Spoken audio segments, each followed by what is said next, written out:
is, let me actually look.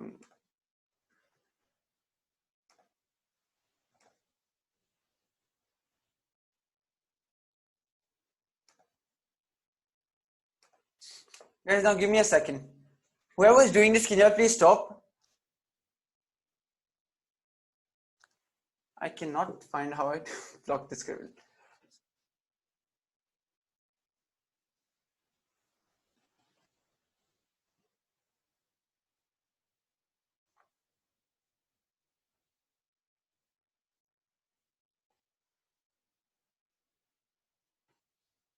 Okay.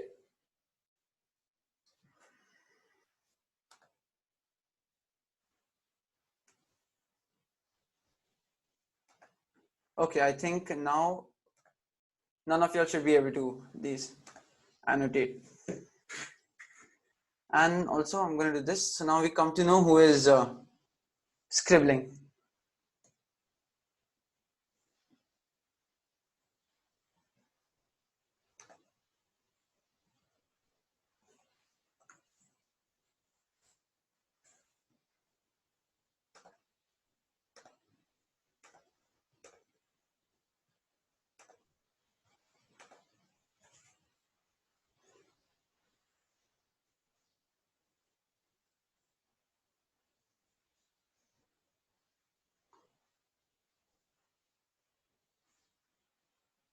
One second. Now I need to.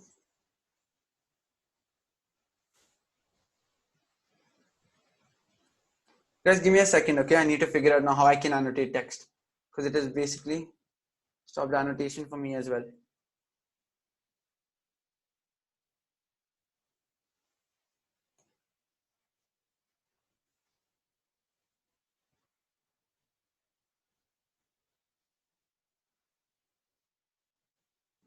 Yeah, I am Scribble. I've changed the host to my lap to a screen for me to be able to.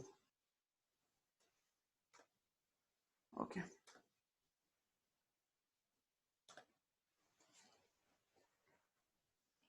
Okay, guys, I cannot block annotation because I need to be able to write on the screen. But now whoever is annotating, we're going to come to know who they are.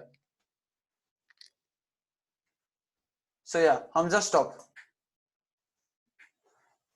And now I'm going to call you out. Okay, so now I'm going to, in the picture itself, it might be a little bit hard to show you all, which is like the longer and shorter side because it's an incomplete picture. But I'll show you all in the LED itself, because if you'll ever have an LED, or even when you're using it in the software, you'll see that one end is longer and the other side is shorter. In the picture, the way you can follow this is the longer side is always connected to the one that is, 1 second. Yeah, let me show. Okay, so you see the longer side is always connected to the one that's smaller on the inside. Okay, so like this is, you see the two metal pieces inside, 1 and 2. The longer one is connected to the smaller metal piece, and the shorter one is connected to the bigger metal piece. So you can say the piece that is smaller on the inside of the LED is positive, whereas the piece that is smaller is bigger on the inside, you can see it's something like that, is negative. Does that make sense? No, that's me. Now it's only me. Okay. Right. So you can see again, the piece that's smaller on the inside is positive, and the piece that's bigger on the inside is connected to the negative side. Make sense? Just very simply. Generally, you can just look at Kashish, what is your doubt? I did not see it. Can you send it again?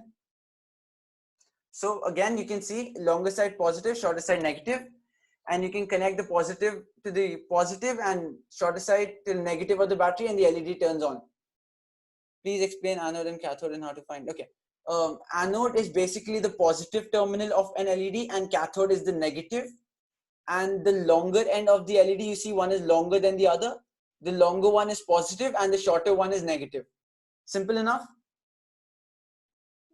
Okay.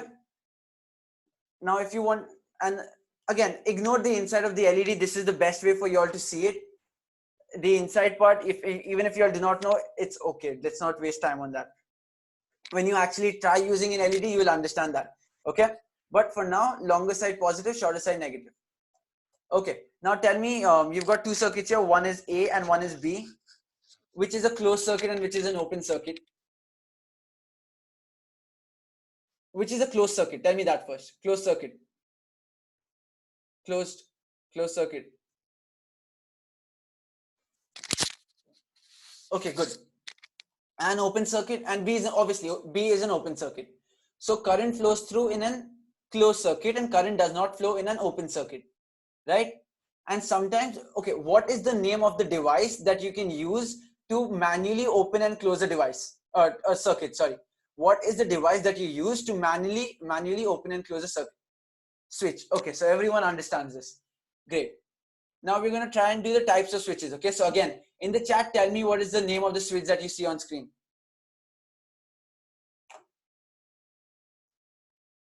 Wow, we are behind schedule now. Thank you for the random drawings. Yes, this is a rocker switch. So remember, when it's off, there are two contacts touching, and when it's open, circuit's open. Ayan, if you have a question, you can just put it in the chat. Ayan, what's your question? Okay, so this is a rocker switch. Everyone knows that. Next, what is this switch called? That's okay. This is a slide switch, and if you all remember really quickly, the internal mechanism is like this. We've got three terminals and a metal piece connected to the handle. So the side it is on, it connects those two terminals. Okay, 1, 2, 3. When you move it to this side, it connects these two. Make sense? Yeah, everyone knows now what a slide switch is basically. So, okay, Jatin, I do not have time to explain this in detail. You can view the recording from last class, but basically it is out of the three terminals, when the switch is on one side, there is a metal piece inside that connects those two edges. Like, okay, Omar, I didn't, it's fine, Omar. Okay, so when this, yes, I'll share that with everyone. It's on the Facebook group, so you all can, yeah, I'm aware, Ms. Priya, so you can actually, if you join the Facebook group, you'll see it there for sure. So, and if not, I'll email the link to you as well. Okay, so like in this case, when the switch is on this side, there is a metal piece that is connecting these two ends. And when the switch is on the other side, the metal piece is connecting the other two ends. Okay, right, toggle switch. Okay, I said the answer, great. What about the others? Everyone knows what kind of a switch this is, right? Toggle switch, yes. 1 second. Okay. And this, finally. Okay, now push button, I have a question for everyone. Now this is a push button. This is terminal 1, 2, 3, 4. 1, 2, 3, 4. Okay, tell me when I press the button, 1 gets connected to what? Yes, 1 and 4, 2 and 3. Okay, everyone remembers that. I am glad. Yes. Okay. Moving on. Okay, so now what is this? DC motor. Okay. Okay, let's not get into that. I was going to talk to you all about how a DC motor works, but that'll take some time. So we have wasted some time. So we'll see when we do that. But anyways, the DC motor, very basically, you know, when you give it, yeah, I'll send that in the end of class. So, you know, a DC motor, basically, when you give it power using a battery, it's going to turn on like that, like in my hand just now. Like that. You can see it's turning, yeah? So when you give it power, it turns, and when you flip the two connections, then the direction becomes opposite, right? Everyone remembers that. Let me show you a proper DC motor actually. So motor is turning in one direction, I flip it around and the direction changes. Yes, that's right, Abhinav. So one way it turns clockwise and the other way when you connect it, it turns anti-clockwise. Everyone remembers that. Okay, so can someone tell me a simple property of a DC motor? Does the DC motor have a high speed or high force? A normal DC motor. High speed or high force? Okay, great. Everyone remembers that. Super nice. And it has very less force. Yeah, it has low force and very high speed. And what do we use to decrease the speed but increase the force? What is the thing that we use? Okay, Kashish, we're basically saying that a DC motor has very high speed but very less force. Okay, this is everything from last class, nothing new in this class yet. Okay, and we use something called gears. I did not show you all this in last class. I forgot to open the motor, but here it is. You can see this is a normal DC motor. Yeah, and in the casing inside, look, it has gears. Do you all see the gears? It has metal gears here, even at the axle. Yeah, everyone sees them. So what happens is the DC motor, because of the gears that are inside the mechanism here, when you connect them to power, because of the gears, the speed reduces but force increases. Make sense? Yeah, so basically in a simple DC motor, speed is high, but when you add gears, speed reduces and force increases. Okay, everyone remembers that. Okay, now before we go ahead with the other type of motors, this is something new that we're going to learn about. Does anyone at all know what that you can see on the screen and in my hand here is called? No, this is not a motor. Anyone know what this is called? Okay, no, I didn't expect anyone to know. Okay, it'd be nice. Let me explain it to you all. This is called a potentiometer.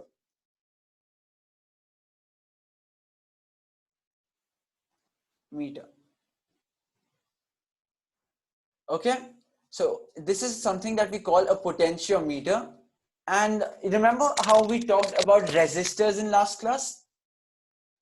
Yeah, let's do, yeah, like I said in the beginning of the class, but I didn't tell you all what it is. Okay, so now let's very quickly, let me show you all. Okay, there's quite a bit of lag. Let's really quickly go back to what a resistor is. So we had used the analogy that if this was a pipe, okay, a resistor will be like a thinner pipe. It's called a potentiometer. I'll explain that again. Okay, so like if water was flowing through fast, because of the resistor, it will slow down, right? Everyone remembers that? A resistor basically slows down how power is flowing through in a circuit. Dave, don't doodle, please. Okay, so basically we remember how in a pipe, for example, a resistor is going to slow down how much it's like a thinner pipe, so it's going to slow down how the charge carriers are flowing from the battery, right? Now what if the pipe was something where you could change the thickness of the pipe? Okay, I want Dave and Bilal to clear the drawings like immediately.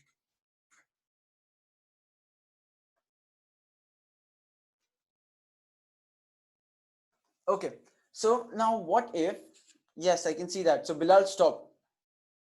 What if in the pipe you could change the thickness of the thin region? So this is the thin region, this is the resistance region. What if you could change the thickness? From this you could make it like a bit thicker. It's okay, Bilal. And or you could make it like really narrow. All in the resistance region. Yeah, okay. So in this case, what we will be doing is basically we are changing the value of resistance. Remember last time I told you all in a resistor how much it slows down power. Okay, and wait, I'll explain this again. Remember, okay, does everyone understand what a resistor is? Yeah, basically everyone knows what a resistor is from last class. I'll tell you what's a variable resistor. Okay, no, I think only Bilal has not understood. Okay, resistor is basically a device that is going to slow down or decrease the power flowing in a circuit. Okay, so now in a circuit from the battery to this battery to the LED, there is power slowing. Okay, Bilal, I'll encourage you to watch the recording, but if I tell you very briefly, then a resistor slows down the power flowing in a circuit. How much does it slow down the power is called its resistance. Okay, so a resistor, let's write that down. So resistor slows power. Okay. Now how much it slows it down is its resistance value. How much it slows it down, it's its resistance value. Yes. So the more the resistance, Dave, I think that's only the case with you. So the more the resistance, the lesser power. Okay. And if the resistance value is lesser, then the power will be more in the circuit. Are you all understanding somewhat? So the value of resistance, or how much the resistor is slowing down power, is called its resistance. And more the resistance, the more is lesser the lesser the power. So more resistance of a resistor, lesser power flowing through. Okay, everyone understood now? Okay, so now there are some special type of resistors where you can change the value of resistance. So you can change how much it is going to reduce the power. Okay, and that is called a variable resistor. So in some circuits you can change the value of resistance.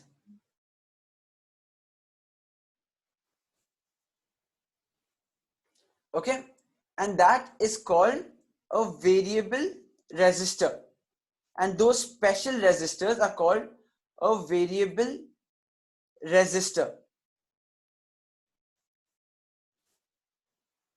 Okay, Mikhail, don't spam, but you'll understand what a variable resistor is. A resistor in which you can change how much it is slowing down the current. Okay, how much it is slowing down the flow of power.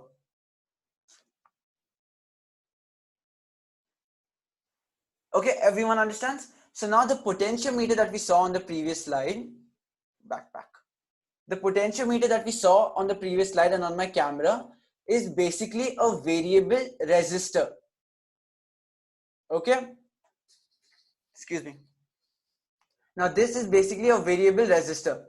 You know what, before I actually explain how it works to you, let me demonstrate it to you all really quickly.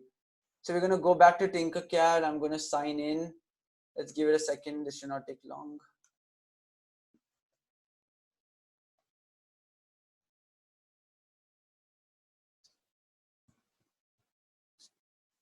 Bilal, can you actually not dribble?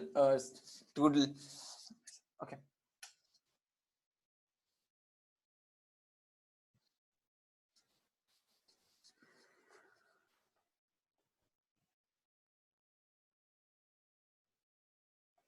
Okay. So we've got a small circuit here. So yes, a potentiometer is a variable resistor. Okay, basically everyone's got that, right? Okay, now let me actually demonstrate it to you all so you'll understand better. So you know, in the circuit there is an LED. Anode is connected to one side of the middle part of the potentiometer, and one side is connected to the positive of the battery, and the negative is directly connected to the cathode. You'll see the circuit. It's a very simple circuit. Okay, now I'm going to start simulation, and you see how the LED is bright, but when I turn it, the value of resistance changes and the LED becomes dim. Can everyone see that? So I'm increasing. One second, let me change the value of this too. Okay, yeah. So you can see when it's on one side, the LED is basically dim, and when I move it to the other side, you can see it slowly becomes brighter until it reaches a maximum. Okay, so what this is doing is basically changing the value of resistance, which changes how much power is flowing, and that is what is changing the brightness of the LED, how much light the LED is giving out. Okay, Ayan, thank you for telling us that you've understood. Use the chat. Okay, so now do you all want to know how does the potentiometer do that? I'm sure you all do, right? Yes. So let me go back to full screen and make a few drawings. Okay, so a basic potentiometer, you can say, looks like this. There's a circle and there are going to be three terminals like this, right? And inside the potentiometer, like from the outside, this is what you can see. And now if I open it, like there is going to be one main dial here connected to the middle one. There is a metal track that is connecting, made of a special material that is connecting these two. Let's change the color. That's connecting these two. One second, I barely started explaining. Okay, so see, this is what's inside. Okay, Jatin, I'll explain this a little slowly. Bilal, it depends on the potentiometer. The material is different in all of these. Okay, so basically the middle part of it, the middle leg, is connected to something called a wiper.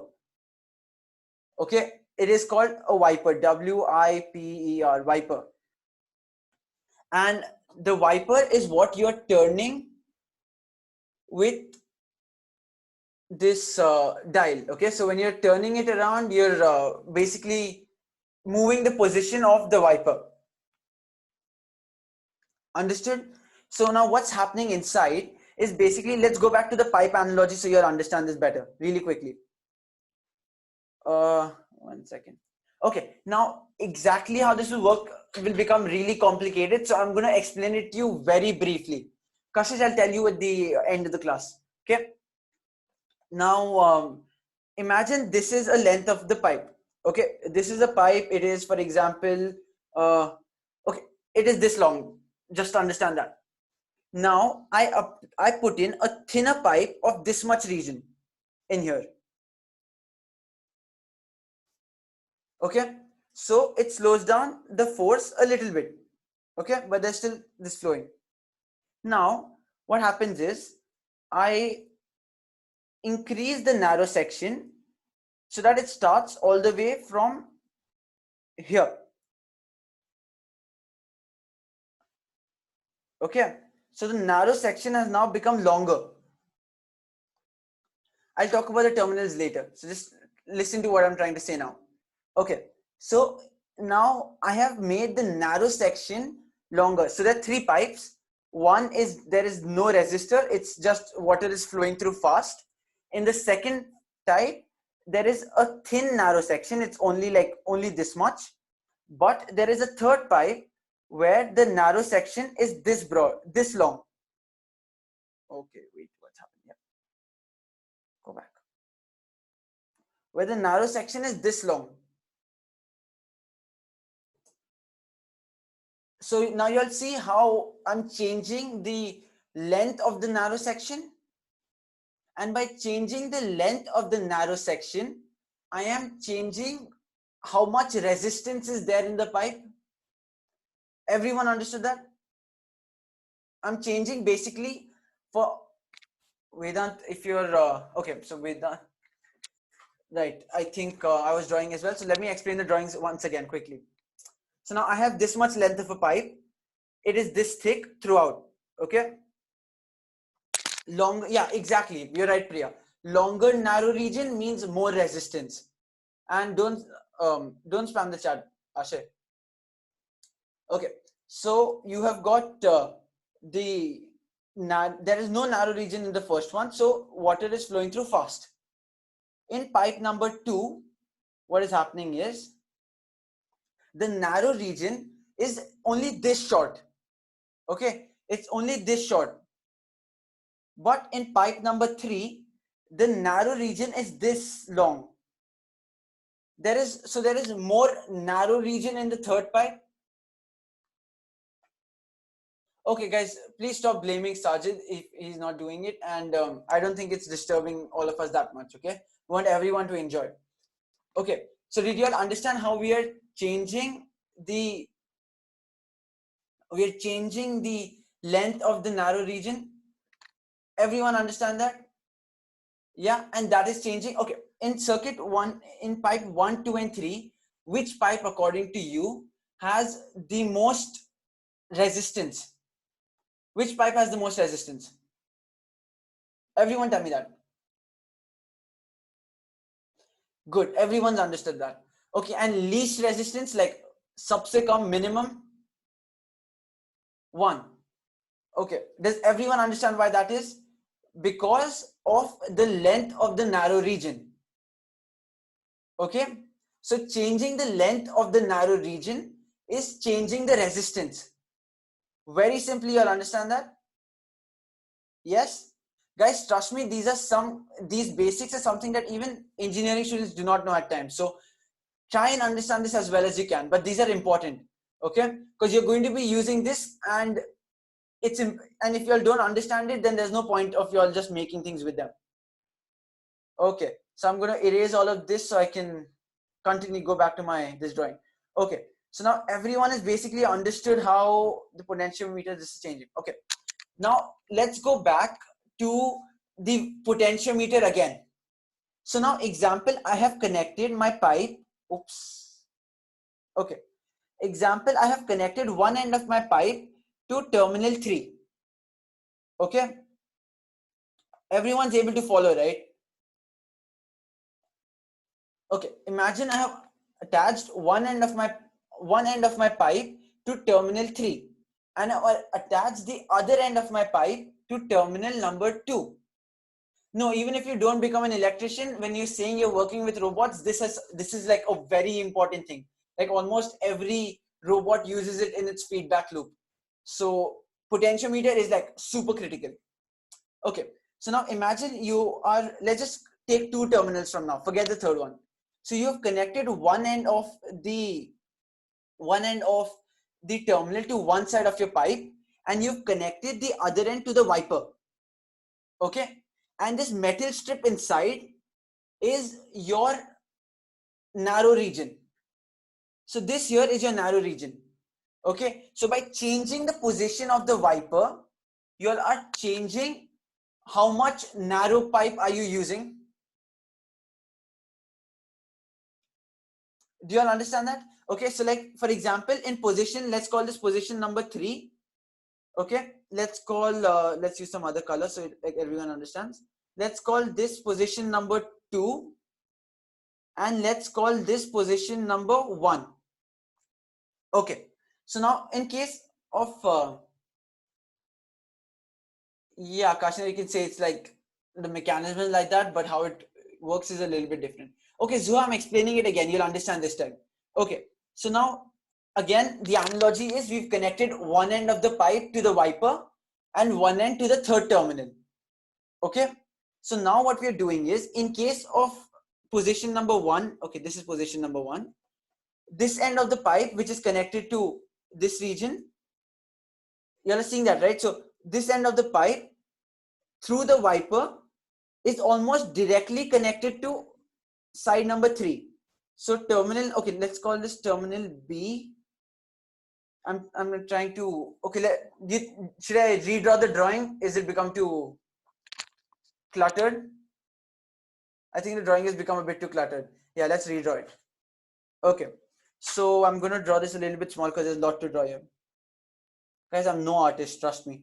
So these are 3 terminals, terminal A, terminal B, and terminal C. Okay, now I change the color. Like I said, there is there is a metal strip, like which is the narrow pipe region. The metal strip is the narrow pipe connecting A to B. Okay, and now we have terminal, the middle one, which is connected to the wiper. Now we have 3 positions for the wiper. Let's call this position 1. Let's call this position 2. And let's call this position 3. Okay, everything's understood so far. Again, this region, let's use a completely different color, yellow. The yellow region is the narrow pipe region. The yellow region is the narrow pipe region. Now we're going to go back to the pipe analogy. Okay, so we have connected one end of the pipe to end B, which is the wiper end.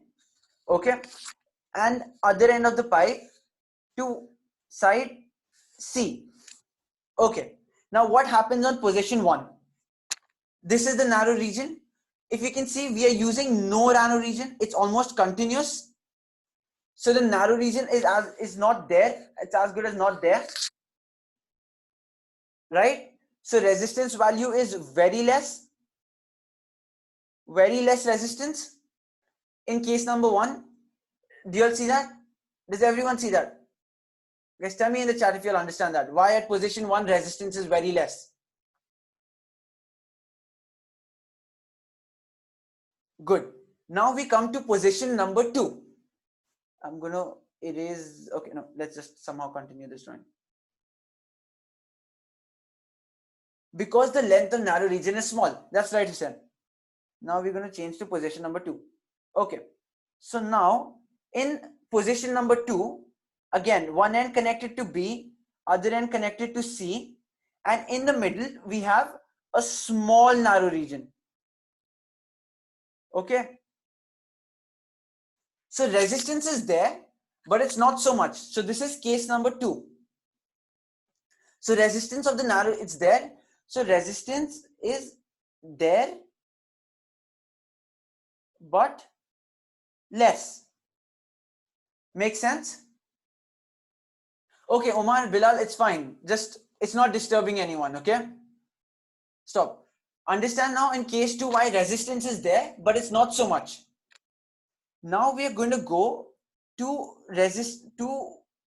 the third position, position number 3. What happens on position number 3 is, again, one end is connected to B, the wiper, other end is connected to C, and there is a very long narrow region.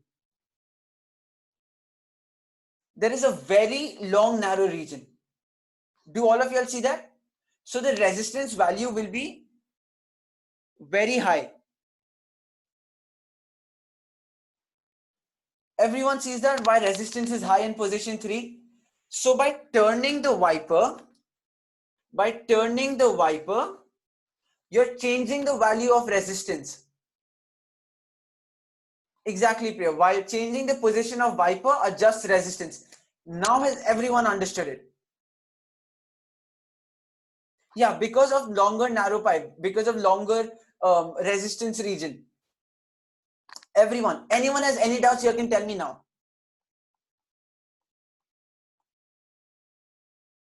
Okay, now we'll go back to the Tinkercad example. Yes.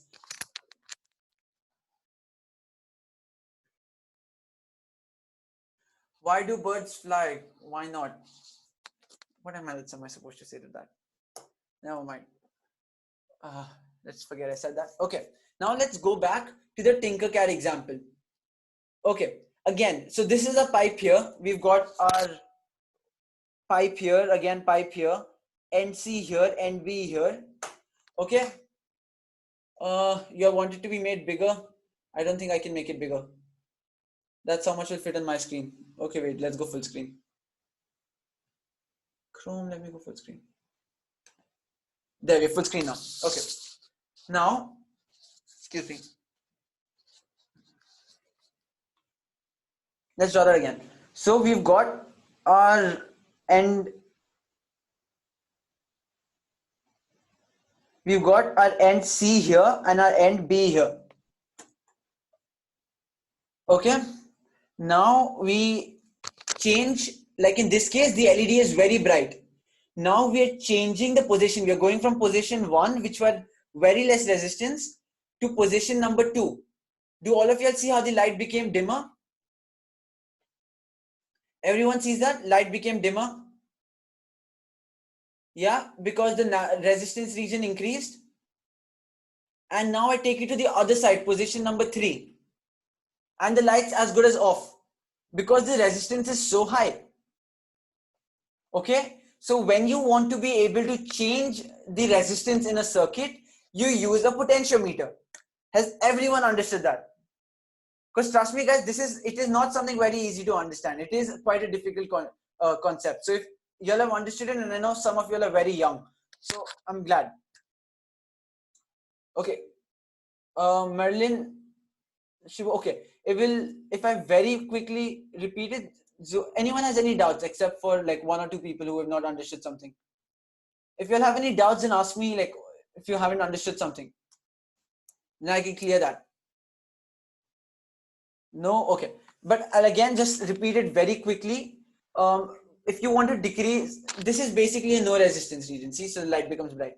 Okay. Now, we're not going to talk about that now, Kashish. Okay. Now, once again for Marilyn, really quickly. Now, you've got 3 positions of the potentiometer. For example, a multiple, but we'll consider 3. 3 positions. What you're doing is the wiper inside, when it is moving, it is changing the length of the narrow region. Okay? And that is changing the value of resistance. Yeah, there's an alert because too much power is flowing. Yes, thank you, Priya. Okay, now good question. Now everyone's wondering what is the use of A? Yeah. So see, sometimes when you're building a circuit, what is going to happen is instead of you know, like especially when I was working on my robot, for example, sometimes you want, for example, this position to be 0 resistance and you want this position to be high resistance. Omar, just concentrate on the class, okay? And yeah, just concentrate on the class, all of y'all. Sometimes you want this position to be 0 resistance and sometimes you want the opposite position to be 0 resistance. Being breakdowns here. But you'll see if you can understand. So when you want, like for example, this position, like the position it is in here, to be less resistance, you will use N, B and C. Okay. Oops. Wait. I messed that up in that. You'll use N's, B and C. But sometimes you want 0 resistance to be on the other side. Let's do that in the circuit. Let's stop simulation. This stays connected to the wiper. We delete this wire and we go around and we connect it here. Okay. Start simulation again. Okay. Yeah, I'm explaining that, Abhinav. Now I have connected. Yes, Kashina, potentiometer is sometimes used in fans that you have at your house. Okay. So now you see how this position number 1, remember how the LED was very bright on position number 1? Now it has become dim. And now when I take it to position number 3, the LED has become bright. It has become the opposite, right? The direction and the brightness have become opposite. Yes, it is actually easy. Now you understand why A is being used? Everyone got that? There is another use for A, which is something called a potential dividing circuit, but we'll not cover that now. That is like very complicated for now. Okay? So we'll not talk about that now. A and C are sometimes directly connected. Merlin, you understood? I'm glad. Okay, so I'm guessing almost everyone has understood now. If you all haven't understood, then try and understand, I guess. That's it. Okay, let's exit this. If you'll let me change my tab directly, then I'll do it. Nope.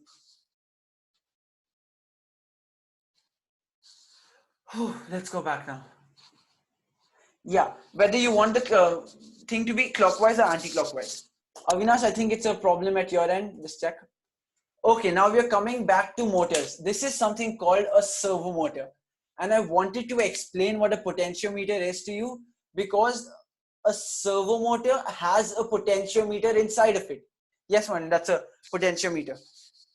Where is my servo motor? This is tiring. Okay, I'm running out of time, so I have to be try and be a little bit fast, I guess. So do you see what I have in my hand is a servo motor. And 1 second, let me remove this edge packing so you can see inside of it. Can you all somewhat see what's inside of it? Like maybe not properly, but my hands are shaky. Okay, Kashina, don't spam, I can see. Is that, yeah, there is a potentiometer inside of it. Do you all see a green thing inside? Do you all see that small green thing? You can kind of see it. That is a potentiometer inside of a servo motor. Okay, so now in a servo motor, firstly, a servo motor is, Anya, I will have to see when I finish this stuff because I don't want to skip things now. But I won't let it go on for too long, don't worry. Okay, so now in a in a servo motor firstly basically is a type of geared motor. Okay.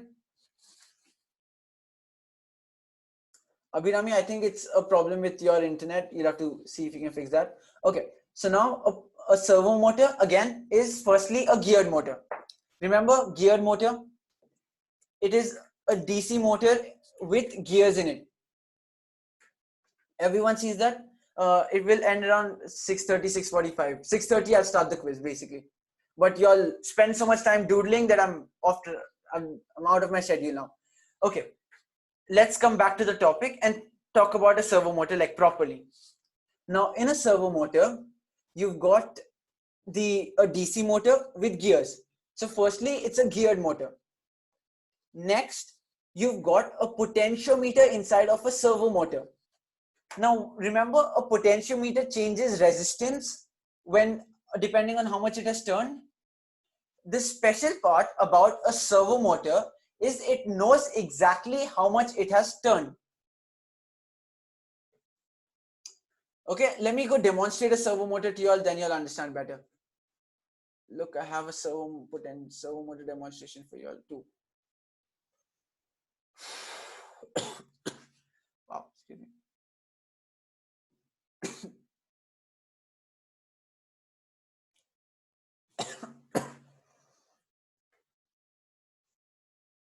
One second, let this load. I have a demonstration.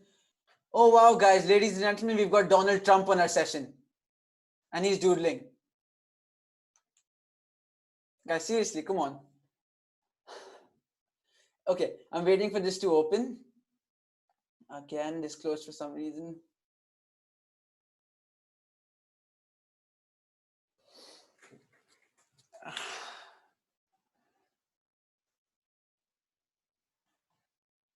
Okay. Guys, stop picking on Bilal. Okay.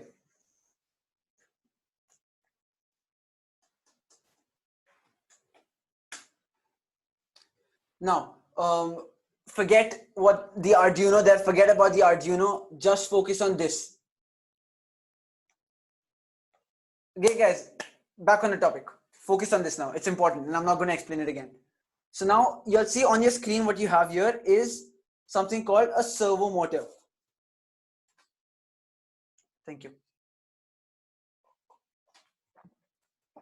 Thank you. So a servo motor has 3 wires. One is a minus, middle one's plus, and the third one is signal. Okay, minus is connected to ground. You know the minus of the battery. Red, which is plus, is connected to the positive of the battery, and S is used to give it a special signal. Very simple. Those are now ignore that. Now we've got the third, and we've got a signal wire. I'm not explaining anything yet. Very simply, 3 ends of a so there are 3 wires of a servo motor. Minus, which is connected to minus, plus, which is connected to power, and yellow, or the plus of the battery, and the yellow end, which is the signal wire. Signal wire is used to give it a special signal. Now, what this special signal is it tells it how much to turn. Okay, so do you have some idea what degree is, like what angle it is at? Yeah. So now if this is, for example, the 0 position of the servo motor, you can tell the servo motor how much do you want it to turn. So from 0, you can ask it to go to 90 degrees, or you can ask it to go to 180 degrees, or from 0 to go to 75 degrees. So, you know, there is a bit of code. We'll have in a later class, we'll talk about the code. But for example, you can see here, I'm going to ask the servo motor to go to 75 degrees. Okay. And I start simulation. You can see it turns 75 degrees. Now, if I were to make this 0 degrees, it stays there, 0 degrees. And I can tell it to go exactly to 180 degrees and then stop. It turns to 180 degrees and stops. You see, that is what a servo motor is basically. You can tell it exactly how much to turn. One second. Guys, don't call me sir. And someone had asked me something. It's not opening. One second. Wow, my computer stuck. Yes, we'll do that. Okay. Now, has everyone understood what is special about a servo motor? It is a geared motor, and you can tell the geared motor exactly how much you want it to turn. So go to 0 degrees. Again, let me show you that. Stay at 0 degrees or go to 90 degrees. Start simulation. Yeah, so it is very precise. Servo motor is is very precise. Okay, everyone understood? What did you say, Kashina? Yeah, signal to any pin, but we'll not talk about those pins now. Okay, so now you've understood what's special about a servo motor. And do you all want to know how it does that? Obviously, you all don't have a choice because I'm going to tell you all anyways. But the way the servo motor does that is it has a potentiometer inside of it. Does that make sense? So there is a potentiometer inside of the servo motor that tells the servo motor how much it has turned and how much more it needs to turn. It makes sense? So there is basically the potentiometer, you can, the value of resistance changes. So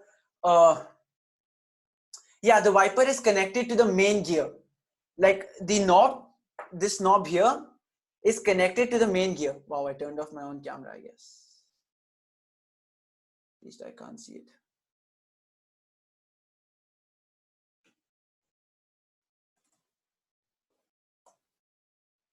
Never mind. Okay. Okay, y'all can see me, that's enough. Right, so there is a potentiometer like this inside of the servo motor that tells it how much the servo motor has turned and when it needs to stop. It's as simple as that. And normally you see how a potentiometer can only turn this much, right? Like only 180 degrees or something. That is why a servo motor can also only turn 180 degrees. So from this to this. Okay, so like even if I go back to the code and I make this turn to 270 degrees, unless the software is crazy, it is not going to happen. Yeah, see, it only turned 180 degrees, even though I asked it to turn 270 degrees. Understood? The turning degree. I did not understand your question, Ted.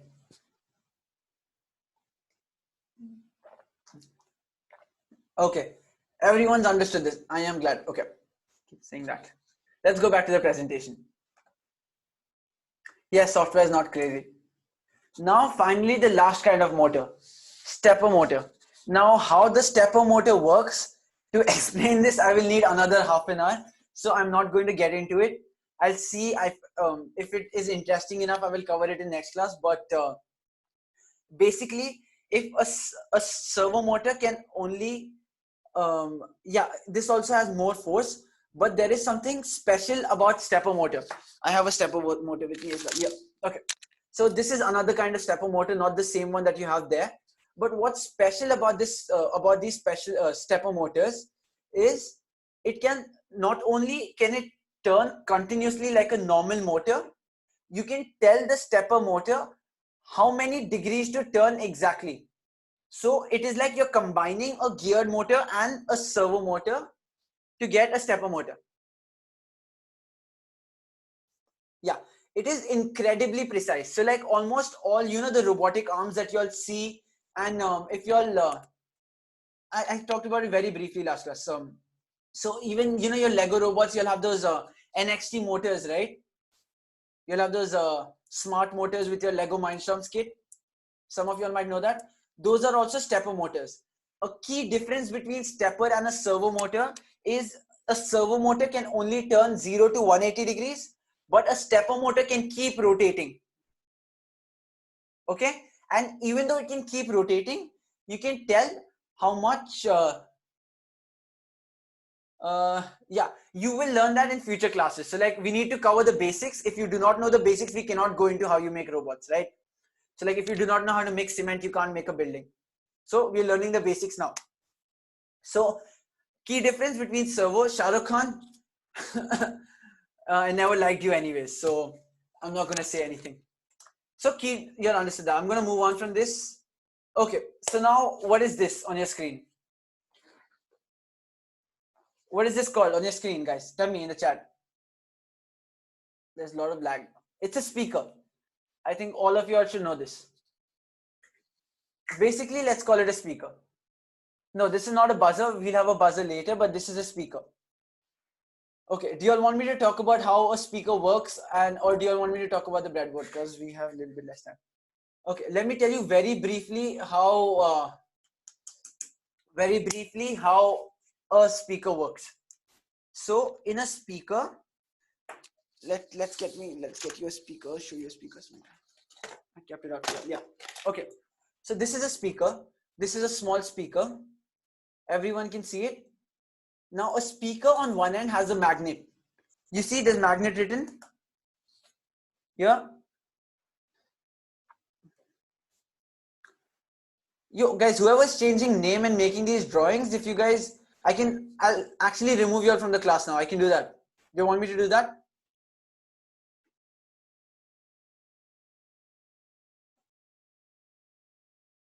Queen Elizabeth, I'll remove you from the class. You won't be able to rejoin. Talk about being disrespectful to the Queen. Anyways, so this is a simple motor. You've got a magnet on one end. Okay, you want to see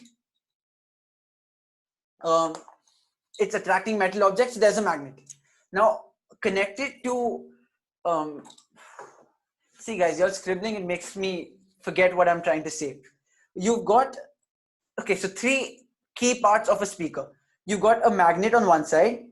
You've got a copper wire. Okay. And you've got something called, okay, like an elastic sheet. It's called a diaphragm, but forget that word. Let's just call it an elastic sheet. Okay. And the copper coil is connected to the elastic sheet. So have you all ever heard, okay, do you all know when you pass power from, or you you give power to a copper coil, it turns into a magnet, an electromagnet? You might have heard of that. Yeah, diaphragm is under our lungs too, but it's an elastic sheet, basically. Similar purpose there. Yeah. So when you pass power from a copper coil, it's okay, Merlin, just listen. So when you pass power from a copper coil, it turns into a magnet. And you know, two magnets are going to attract each other. Yes, two magnets are going to attract each other. So the way a speaker works is, at a very fast rate, there is a mechanism that starts and stops the power in the coil. Okay, very quickly, it starts and stops the power in the coil. So the copper coil gets attracted, then there is a spring that pulls it back, then it gets attracted again, and there's a spring that pulls it back. So when this power is turning on and off really quickly, it's moving front and back like that. Okay? And while the coil is moving front and back because of the power turning on and off, it is moving the spring sheet as well. You understand? And that is how a speaker is producing sound. Okay, regarding okay. Let me, they will not understood. I'll explain it really quickly. Have some of you understood basically what I'm trying to say? So there are three parts. There is a copper coil and a magnet. Okay, I'll tell you all again. So like, let's try and understand. So there is a copper coil inside of, that is, okay, there is a copper coil inside of the speaker, and there is a circuit that turns the power through the coil on and off. When there is power flowing through the coil, it gets attracted to the magnet. And when power is off, it goes away from the magnet. So when the circuit is turning the power on and off, the copper coil is moving front and back. So, you know, very fast it's turning it on, off, on, off. Similarly, on, off, the copper coil is moving front and back. And that front and back movement is producing sound. Understood? Does everyone understand? If you have a doubt, then ask me now. Great. Okay, no, you are giving power to the coil. The coil is becoming a magnet when you give it power. Okay, so you will connect the coil to a battery. Okay, you're going to connect the coil to a battery. Wow, the drawings are clear. Gone again.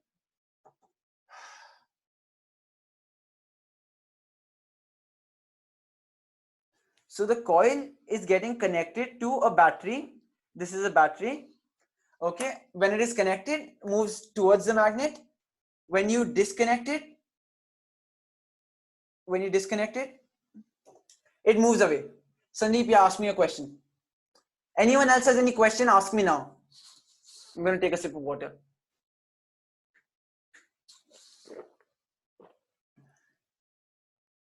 Yeah, it's me who's doodling. Yes, the movement is what is making sound.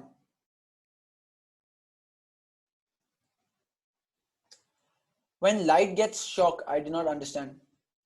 Yeah, we are energizing the coil through power. Yes. Okay. So, assuming no one. Great. Okay. Yeah, the way we change it makes those catchy beats. Next. I think everyone's understood this. Yeah, headphones, these also have two speakers in them on each side. Let's go next. Oh, my bad. Okay, now this is another kind of speaker called a piezo buzzer. Now how a piezo buzzer works, I'm going to put that in the next class because I need to talk about the breadboard. That is more important today. We can't do much without talking about the breadboard. And LDR. See guys, if you all wouldn't have wasted time scribbling, we could have talked about the LDR as well. And LDR is very interesting. But it's okay. If we have time, we'll come back. Okay, so now okay, you can say we're gonna start the quiz after we are done with the breadboard, and yeah, the quiz has questions from the piezo and the LDR as well, so you guys are not gonna get it. Anyways, coming back now to something that's very important, that is the breadboard. Just give me 1 second. I need to restart. Like I need to be able to see my own video. I can't do that yet. Oh, and guys, just 1 second. No, resume. Oops.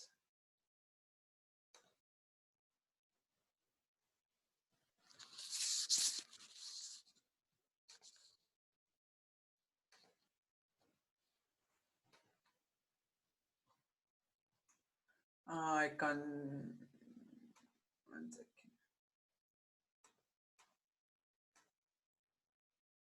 Never mind. I can't see it. It's fine.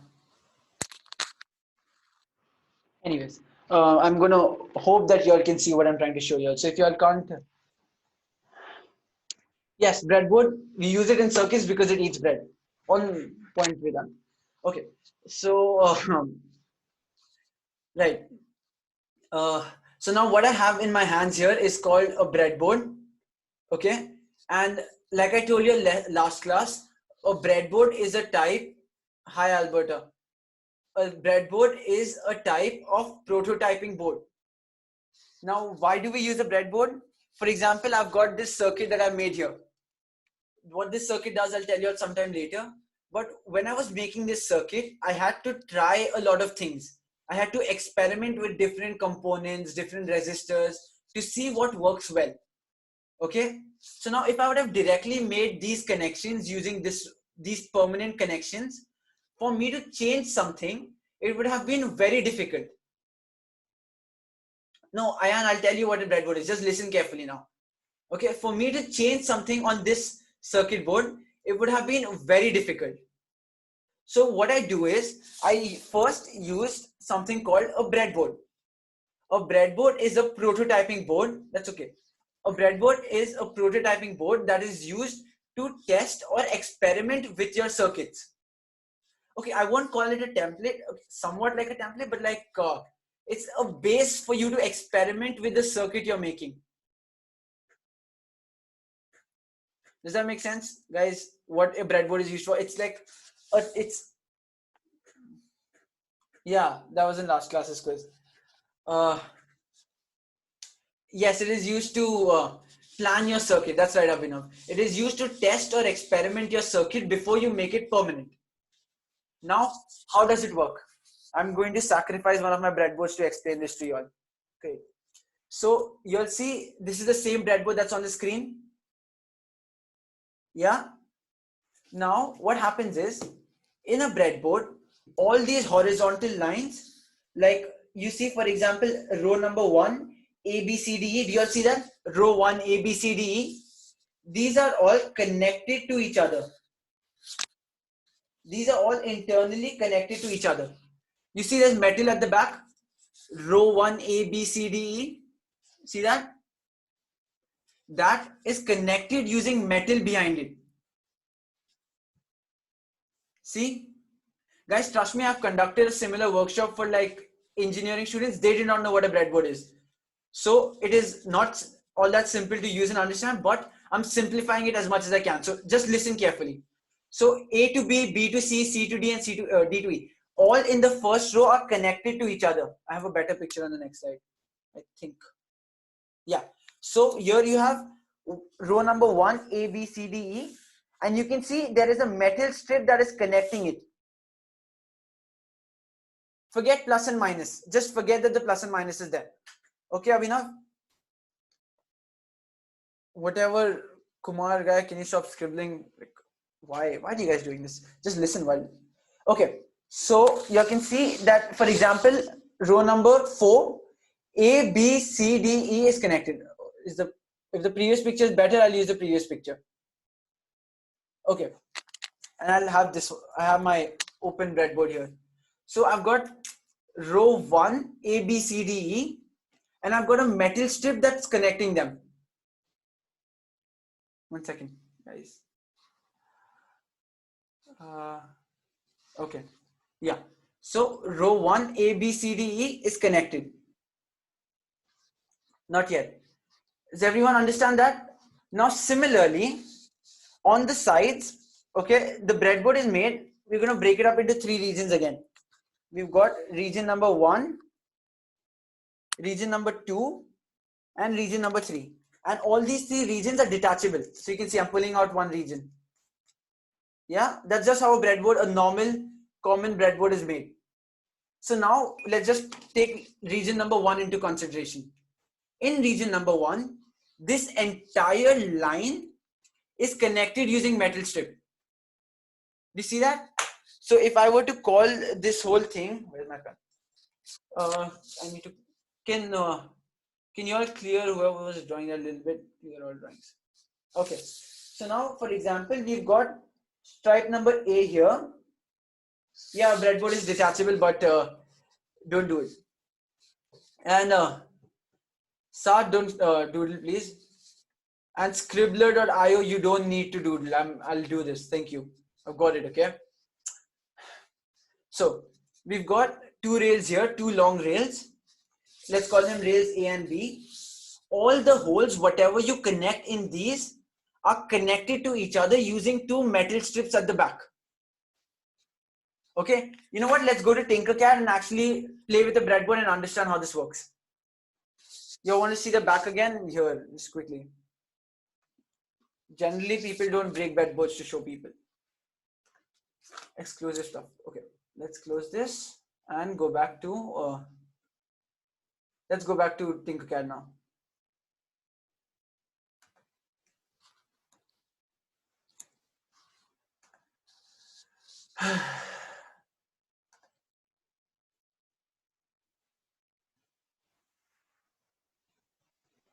Yeah, I'll show you a picture of the backside of it again. Just wait 1 second.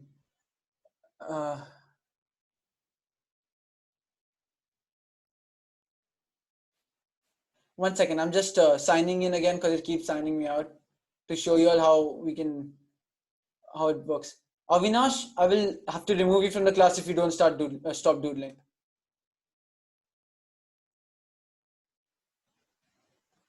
Okay, guys, rest of you all focus.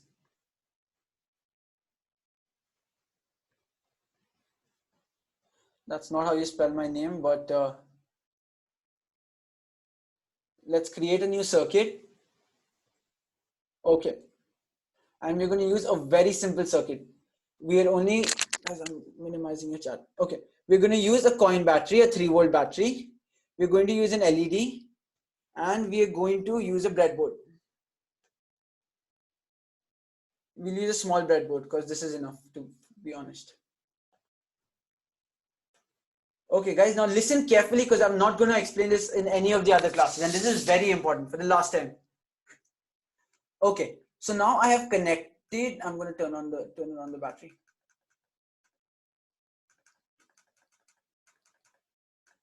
Yeah.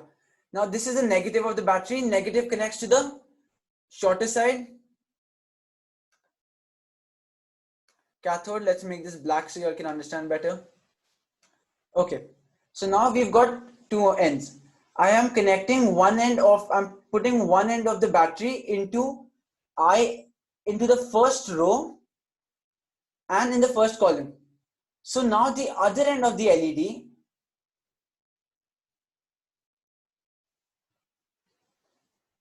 Anyways, so the other end of the LED, I'm going to put it anywhere in the first row itself. So anywhere here. And I'm going to start the simulation again. There. And the LED turns on. All of you will see that? But now if I disconnect this, I stop the simulation and I put it in the next one. Okay, no. I can put it anywhere on this row, anywhere in this row, and the LED will turn on. See. Can all of you all see that? Okay. Now I can take it out of here and I'll put it in the first row. Will the LED turn on? Yes or no?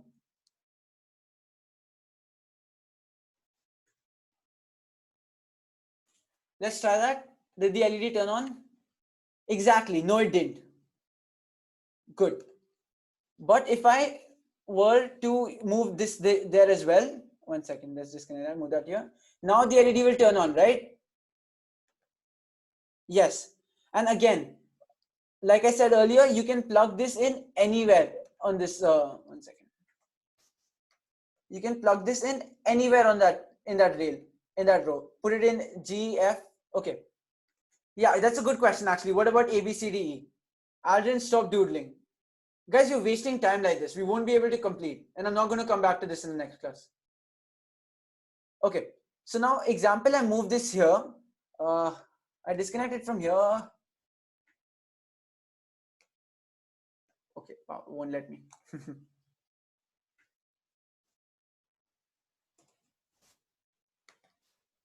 I disconnect this from here and I put it in 1A. Now I'm going to take the other end of the LED and I'm going to put it in 1J. Will it turn on? Yes or no? Will the LED turn on? That's right. No, Vedant, it will not. Let's try it actually. I know you all think it will turn on, but it will not. Let me start the simulation. It does not. Do you all see that? Now why? Because if you all see at the back, one side is connected and there is a plastic break in the middle and the rows are not interconnected. See, there is no connection between them. So that is why when I put the LED on in J, it does not turn on. But if I take it out of here and I put it in E, will it turn on? Wait, I have to complete explaining this. There's no point in jumping to the quiz. Okay. See, the LED turns on. So now have all of you understood at least region number 2 of the breadboard? Everyone's understood this? This is like a very important foundation. So I'm like, it is very important for all of you to understand this.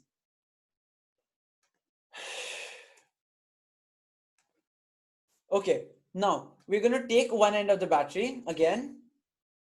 We're going to take this up. Okay, and I'm going to connect it to the negative rail. Okay, now this is again something that I myself was confused with when I was working with a breadboard, and it took me very long to understand this. But it is something just so simple that unnecessarily people get confused. This minus and plus on the breadboard is basically just for reference. There is nothing special about them. This is just for you to remember when you're making a circuit. Oh man, I'm not done explaining. Why do you want to go to the quiz? Unless I'm done. And plus, don't call me sir. Okay? Guys, you're still listening, right? Or you're like bored or tired or something? Okay. Good. Let me continue. So now I'm going to connect one end to the negative side. I mean, I'm not going to call it negative. I'm going to connect it to a rail on one end of in region number 1 of the breadboard. And I can connect the other end of the LED anywhere on this line. On this entire line, I can connect it anywhere. Okay, I know it can be a bit tiring, but just try to understand this. Okay, I can connect it anywhere. So I connect it here. Will the LED turn on? What do you guys think? Will the LED turn on? The chat's lagging, I guess. See, it turns on. But I take it out and I put it in here. Oops. I take it out and I put it in here. Now will the LED turn on? Yeah, never.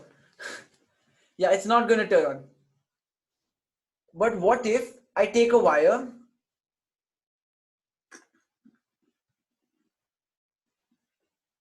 it should be in the same column. Why does this happen? Because see how it is connected at the back. Can you see it? There is a metal rail connecting all of these holes at the back. 1 second. Let me bring this as close. Do you all see the metal rail? It's connecting all of these holes in a line. But there is a plastic piece that is dividing it into 2 separate rails. Yes, so there are 2 separate rails that is connecting all of these holes in a row. Clear? Why is it working like that?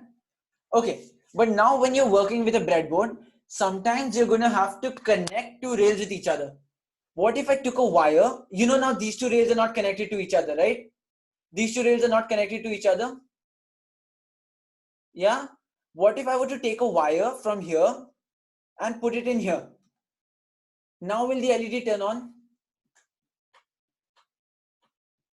What do you guys think? Will the LED turn on? Let's try it. Look, the LED is on. Yeah. And I'm guessing everyone knows why that happens. Any doubts? Ask me now.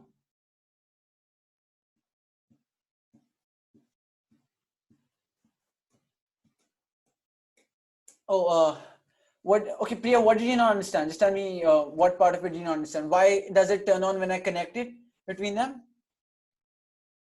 You all understood why those 2 rails are not connected to each other? Okay, yeah, the last part. 1 second, I see some of you might not have understood that. Okay, now you know this rail is connected everywhere. Like it's basically there's like a metal piece that's connecting all of this. Scribbler.o, listen, now up till now it was okay, but stop doodling now. And there is another rail that's connected here. Everyone understands? Thanks, Mohan, but I'm not. But everyone understands this? Yeah. But now what if I were to take a wire and connect this wire to this wire? 1 second. Yeah. Connect this wire to this wire.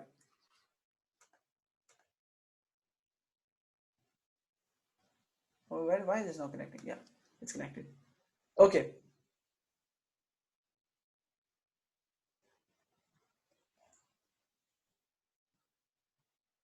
Muhammad, I think it is you scribbling. Stop. So now when I turn it on, the LED will light up.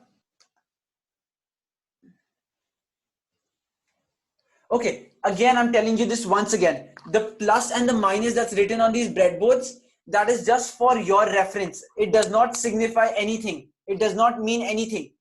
Okay, it does not mean that you can only connect plus there or you can only connect minus there. You can connect anything anywhere. Okay, yeah, it's like a very important topic, so like confuses a lot of people. Ignore them, plus and minus. Okay. Now, who had it? Priya, did you understand why connecting the wire gets it connected like that? Okay. So now what we could do, just one really quick another example so you'll understand this.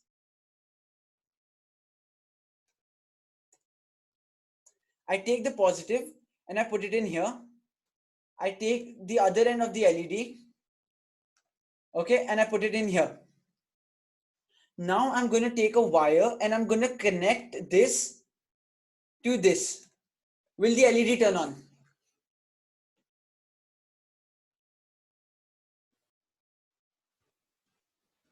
Okay, good. Anyone who thinks the LED will turn on? Because everyone's just telling me the LED will not turn on. Who thinks the LED will turn on? No one. Okay. And as you all have said, you all are correct. It will not turn on. LED is off. Why? Because like I told you, this rail is only connected to that row. But the next rail, one second, only connected to that row. And the LED is connected here. So it was basically like a trick question, you can say, sorts. But now if I take a wire and I connect row 8 to row number 9, now will it turn on? Tell me.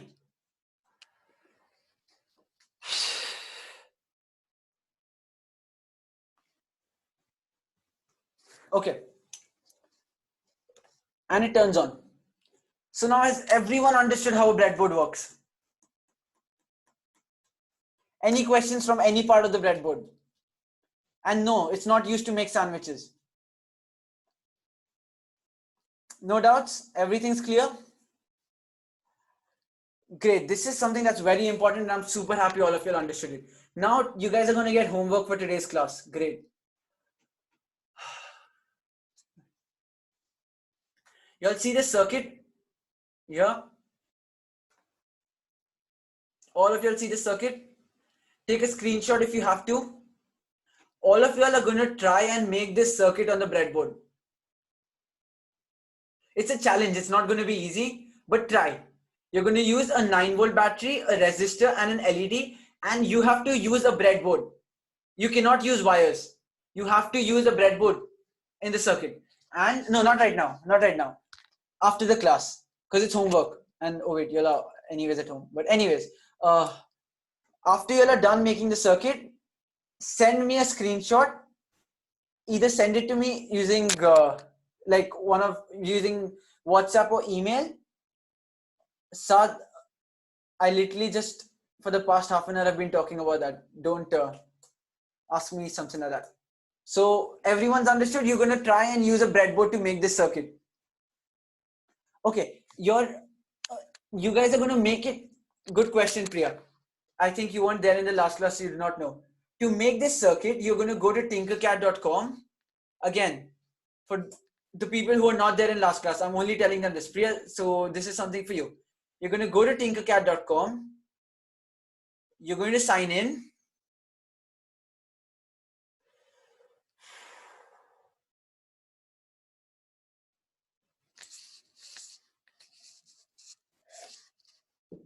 Sign in with Google or whatever.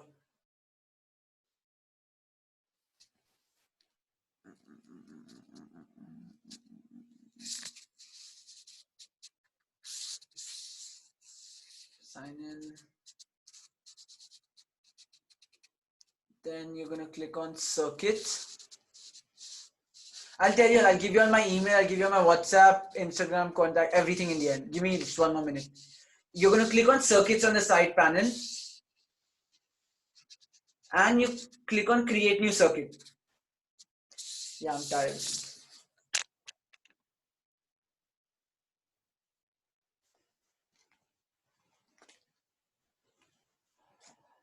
You guys doodle a lot, it's annoying. And you all, not all of you all, but some of you all. And you can search here for breadboard. Put it in.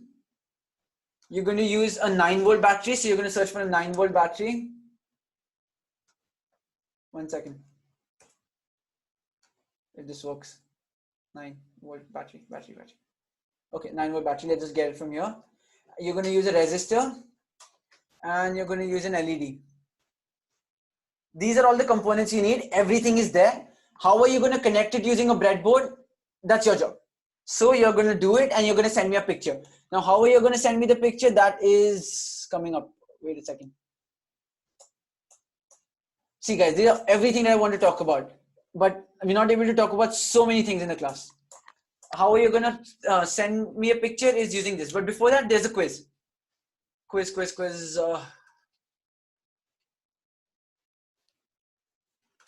Okay, the game ID is going to come up. I want all of you all to join. This is the link. I'm going to copy the link, put it in the chat as well.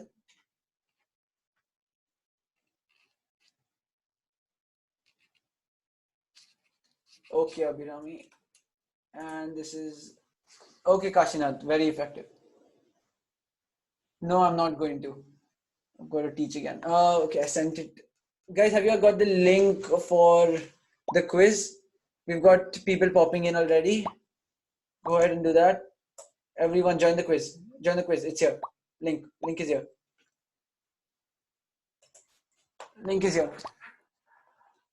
Okay, guys, listen. There are at least 2 or 3 questions that you all won't be able to answer. And that's because I wanted to cover these topics, but because of all the time we wasted, I wasn't able to.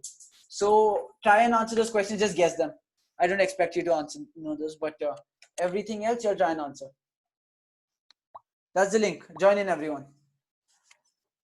Vedant, why are you lazy?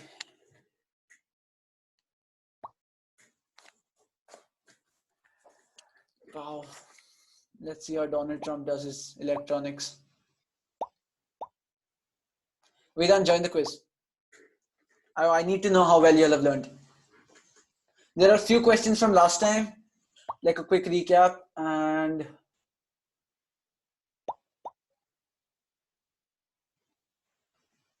okay, more people, come on, only 24 people. I want everyone to come. That tells me you're actively listening.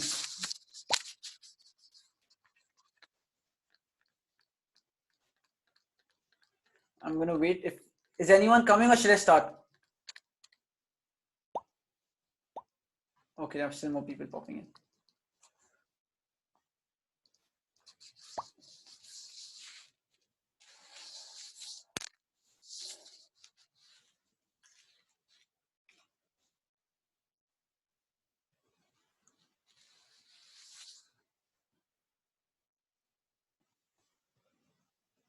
Okay, right. No problem, Ahmed. Thanks for telling me.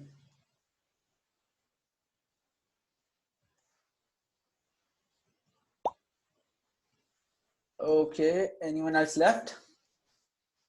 Abhirami, now we're not waiting 5 minutes. You can do the quiz after this, after I start the game. Okay? 1 more minute, 6:40 sharp, I'm starting the quiz. You can join in afterwards as well. It's okay.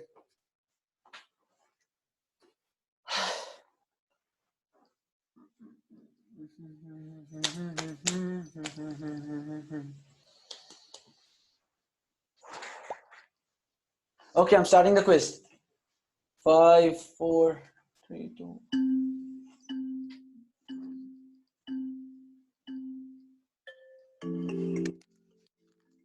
Is a noisy very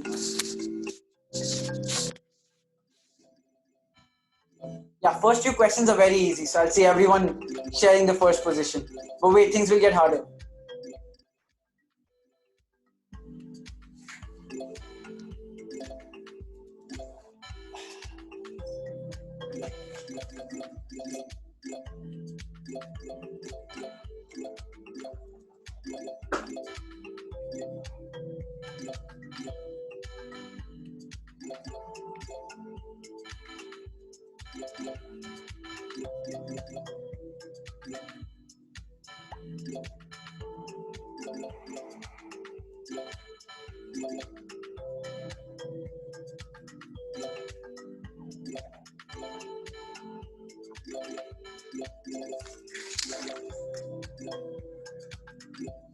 Oops. Gonna go get it.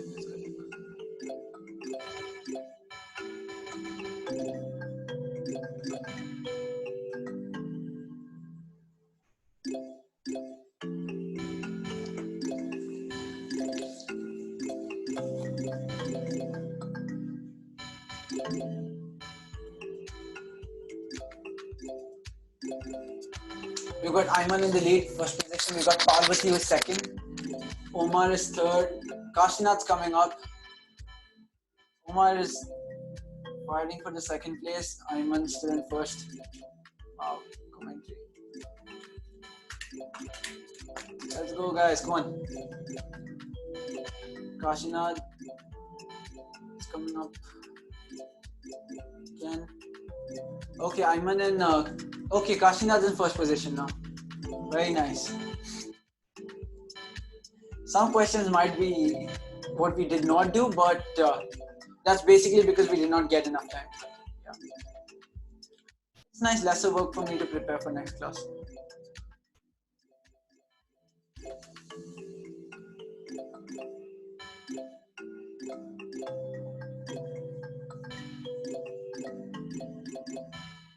Okay, we got Ayman and Kashinath fighting for the first place. They've got one question left. Oh. I think he said Kashinath needs to get like the last question. Oops. It's fine, guys. We have got. Oh.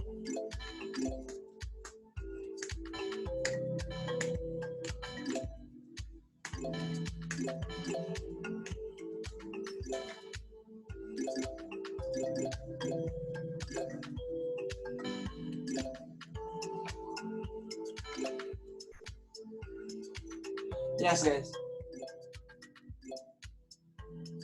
Oh yeah, you guys have your prayer as well. So I'm done with teaching. I'm only going to show you on my contact. Let's go back here. Okay, so for those of you who have to leave because of your prayer, I'm putting a link in the chat. Can you all please do the survey? Please do the survey, guys. It helps me change something if something's going wrong. So I'm spamming the chat right now with the link. Do the survey. Okay? And I want you all to do the... Okay, wow. That's not how I wanted this to come in, but yes. Basically, guys, do the survey. Do the survey before you go, Vedant, please. All of you all do the survey. It's a very short survey. Do it. And Scribbler, whoever you are, you're still...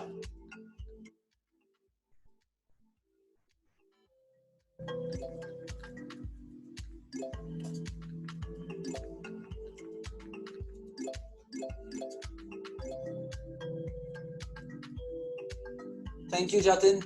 Can you guys do the survey? Is the survey link working? Can you all please do the survey? All of you all. Thank you, Alan. But do the survey, guys. Do the survey before you all go. Again, do the survey.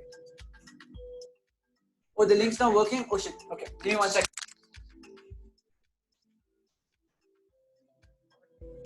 I'll do it. 1 second. Let me send you all the link to the survey. Thank you, Kashinath. But do the survey before you all go. Again, like... Copy.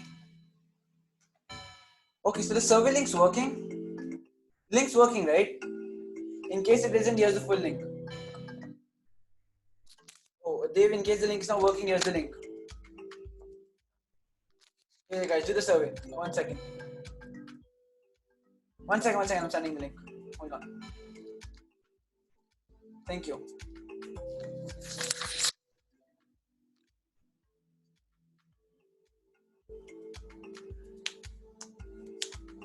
No, I want you to do the survey again, please. This is a survey for this class. There's a different survey for every class. So tell me about this class here. Okay? Yeah, I will. Okay, for those of you who are interested in finding out about the classes in advance, there is a Facebook group called Makers in the Oasis. Okay? Here, it's a Facebook group here in the bottom. Here's the link. I'll send that group in to you all as well. Join the Facebook group. I'll let you all know at least 2 to 3 days in advance. I'll let you all know 2 to 3 days in advance when the class is happening. Okay, so just join the Facebook group.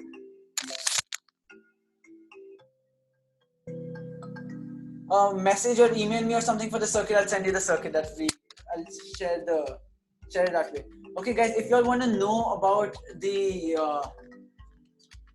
know about classes in advance, join the Facebook group again there and do the survey before you all go. So this is. I'll email all these links to you all. I'll email the circuit diagram also after the class, so don't worry about it. But you'll get the point. So this is 1 second.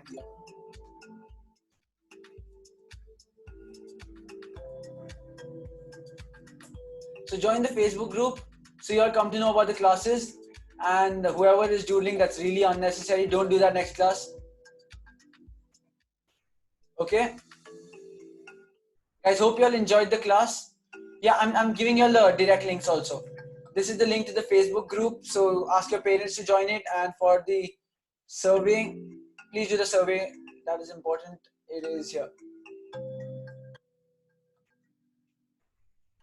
All right. 1 second. Here's the survey. Okay. Do the survey. Join the Facebook group. Come to know about the classes in advance.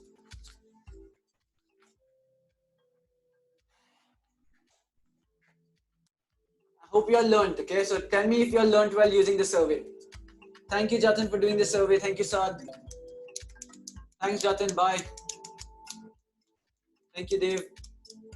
Thank you guys for attending. Hope you all learned. Do the survey. Join the Facebook group. Yes.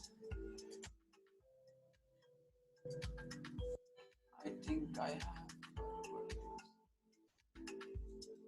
Okay. Thank you, Moise. Y'all can leave the class if you have done the survey and are going to join the Facebook group. Okay. Yeah, I just left. I just finished high school, so I am going to go to university soon.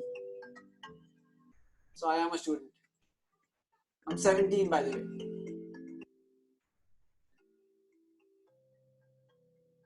Yeah, Moise, if you're done with the survey, you can leave. You can make a YouTube channel. Yeah, maybe.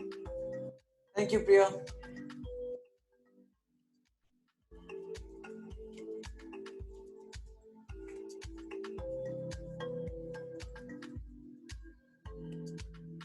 I'm gonna find out who's this scribbler guy. He's the only person I haven't stopped from doodling all along.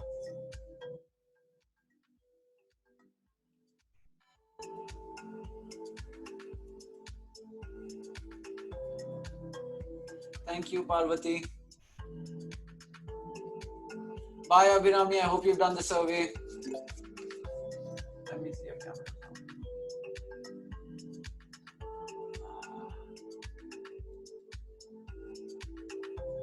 Okay, guys, I'll see all of you in next class. I'm going to do some kind of engineering, probably like product design or something.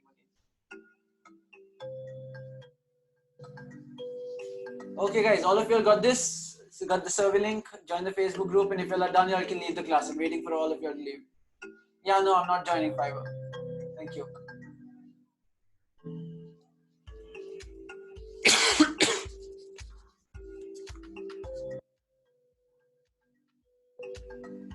That's stupid background music from the game.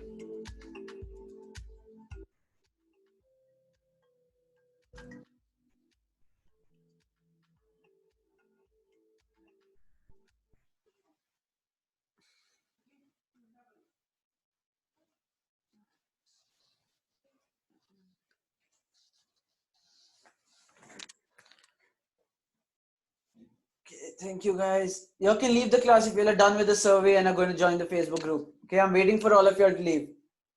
Bye. Bye, Ikram.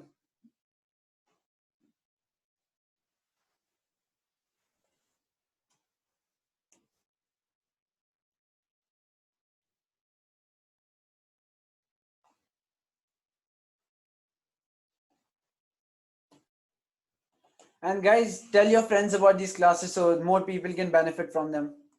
Thank you. Bye, guys. Bye, Zoha.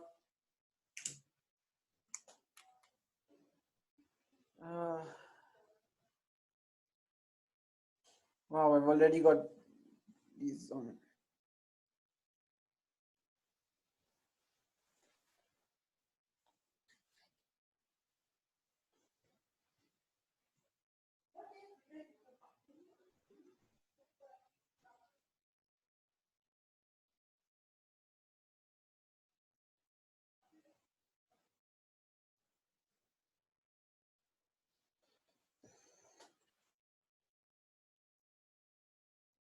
Bye, Aldrin. Stay safe, all of y'all.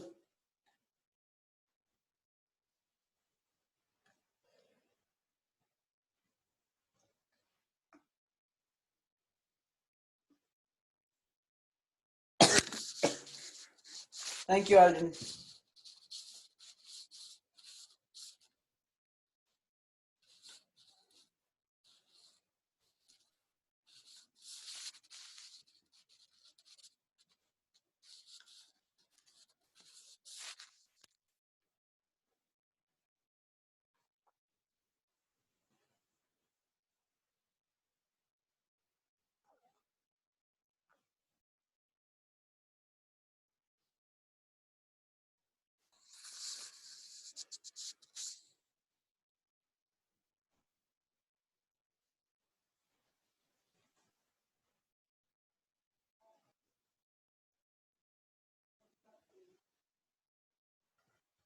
Who's left? I think no one. I'm ending the class, guys.